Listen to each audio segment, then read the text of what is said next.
जनादेश भारत न्यूज, आपके साथ मैं हूं ममता सिंह। तो चलिए शुरुआत करते हैं आज की कुछ खास। समाजवादी पार्टी द्वारा पीडीए को साधने के लिए सामाजिक न्याय यात्रा निकाली जा रही है। सामाजिक न्याय यात्रा की शुरुआत 16 नवंबर को लखनऊ से की गई थी, जो पश्चिमी उत्तर प्रदेश के कई हिस्सों से होकर बिजनौर पहुंची है। बिजनौर के नूरपुर में खालसा इंटर कॉलेज में सपा की सामाजिक न्याय यात्रा का समापन हुआ।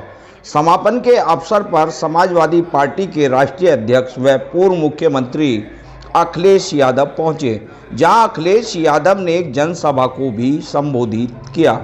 इस दौरान अखिलेश यादव ने पीएम मोदी और सीएम योगी का नाम लिए बगैर जमकर हमला बोला।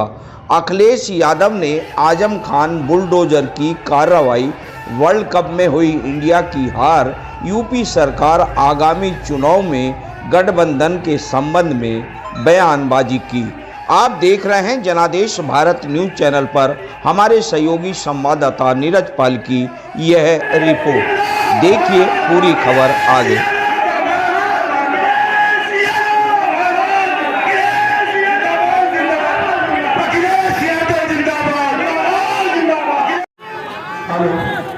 हमारे समाजवादी पार्टी के बहुत शानदार साथी आदरणीय मुंतशिर जी, समाजवादी पार्टी को 5 लाख के अतिथि का माला पहनाकर स्वागत करेंगे। अरे देख लो, भारत हमारा हारा है, इंडिया जब से हारा है, एक डिक्शनरी में नया शब्द न जाने कहां से आ गया है।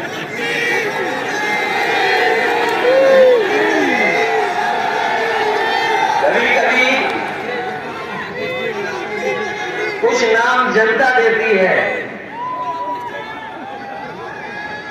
और वो शब्द ऐसा निकल करके आया है कि अगर मैं आपकी भाषा में बोलूं तो वो शब्द उन पर चिपक गया है, अब वो निकाले नहीं निकल सकता। पूर्व प्रधानमंत्री जी के नाम पर उस स्टेडियम को बना दिया तो न केवल भगवान का आशीर्वाद मिलता, हो सकता था कि पूर्व प्रधानमंत्री रहे उनका भी आशीर्वाद मिल जाता और इंडिया को इस तरीके से हार का सामना नहीं करना पड़ता। इंडिया जीत करके एक इतिहास बनाने का काम करती और वर्ल्ड कप आज इंडिया के पास होता। वो तो ट्रेंड अपने आप हो गया। ट्रेंड कैसे हो गया ये हम नहीं जानते, ये तो बीजेपी के लोगों ने ही पैसा लगाया होगा, तभी जाकर के ट्रेंड हुआ होगा। और सोचो किस देश से हम लोग हारे हैं। बीजेपी के लोग तो दावा करते हैं कि हमारा भारत देश विश्व गुरु बन जाएगा, विश्व गुरु। और जो देश जीत करके गया है उसकी आबादी केवल 3 करोड़ है। अगर आज भी देखोगे आप तो आबादी उसकी 3 करोड़ है। एरिया में हमसे 3 गुना हो सकता है, 4 गुना बड़ा हो। और सोचिए हमारा देश 140 करोड़ की आबादी वाला और हम वर्ल्ड कप से दूर रह गए। लेकिन हम कहना चाहते हैं कि अगर हमारे वर्ल्ड कप से ज्यादा हमारे समाज में जितना भाईचारा होगा, जितना आप लोग हम मिल करके रहेंगे, उतना ही देश मजबूत दिखाई देगा, उतना ही हमारा देश आगे बढ़ता हुआ दिखाई देगा। ये बुलडोजर वाली सरकार के लिए हटाने के लिए हम लोगों ने बहुत कोशिश की। 2022 का चुनाव ऐसा ऐतिहासिक चुनाव था, कोई नहीं मान रहा था कि बीजेपी नहीं जा रही है। हम लोगों ने पूरे जोश और उत्साह के साथ मतदान भी किया, लेकिन मामूली वोटों से हम लोग रह गए। ये जिला वो है जहां पर कम वोटों से हार गए।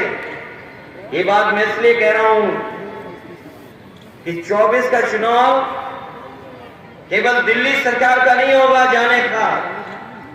24 का चुनाव दिल्ली के साथ साथ लखनऊ वालों को भी रवाना करना है।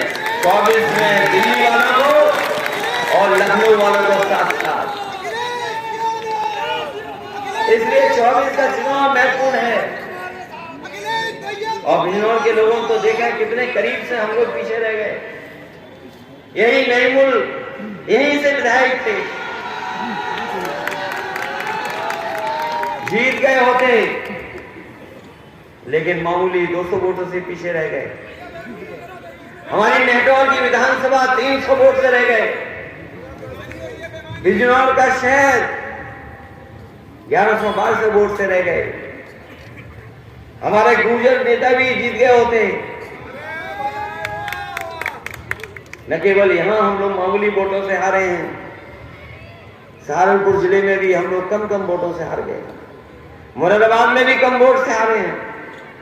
हम अपने क्षेत्र में भी कम वोटों से कई जगह हारे हैं। तो वोट बनवाने से लेकर के आपके वोटर लिस्ट से वोट न हट जाए, उसका भी आपको इंतजाम देखना पड़ेगा।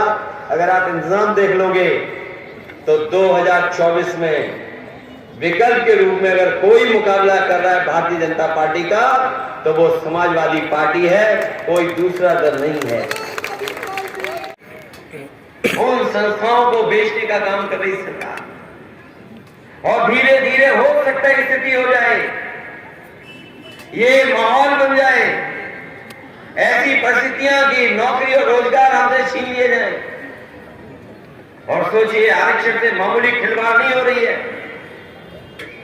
जब से इसे मैं बधाई देना चाहता हूं रामदास सैनी जी को कि उन्होंने कम से कम जगाने का काम किया है। और मुझे पूरी उम्मीद है कि जिस समय जग जाएंगे, यही लोग अपने वोट के अधिकार से अपना हक और सम्मान भी छीनने का काम करेंगे।